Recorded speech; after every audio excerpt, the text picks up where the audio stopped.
Wewe unaitwa nani? Mimi naitwa Peter Kiprono. Na wewe naye unaitwa? Ati mimi naitwa Abdalla. Peter Kiprono akakula, akaletewa chakula. Abdalla naye akaambiwa we utakula mabaadaye. Karibu sana to Funny Stories Podcast. My name is Architect John Saisi. Story ya leo ni story nilisoma kitambo sana. I think I was in primary school nikaisoma kwa one of the textbooks. Story ya leo ni lesson ni moja, honesty is the best policy.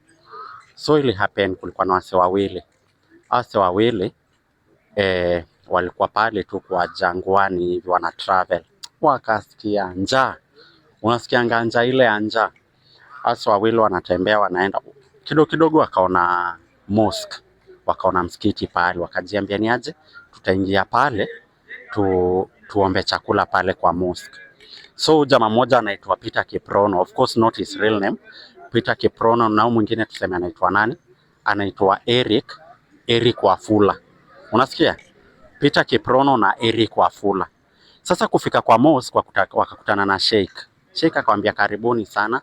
Peter Kiprono akasema ni aje, sisi ni wageni na tunahisi njaa sana.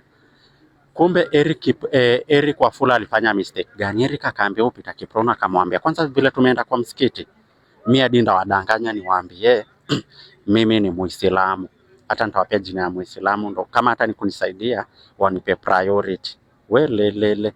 Kumbe Eri nani angefanya hivyo?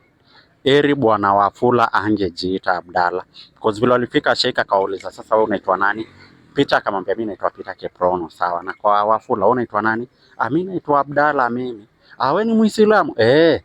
Wakamwambia tunasikia njaa sana na tunaomba utusaidie. Sheikh akaita assistant wake akamwambia kama unaona huyu Peter Kiprono, mletee chakula mingi sana hadi ya shibe kule vile anataka hadi ya kuwe sawa.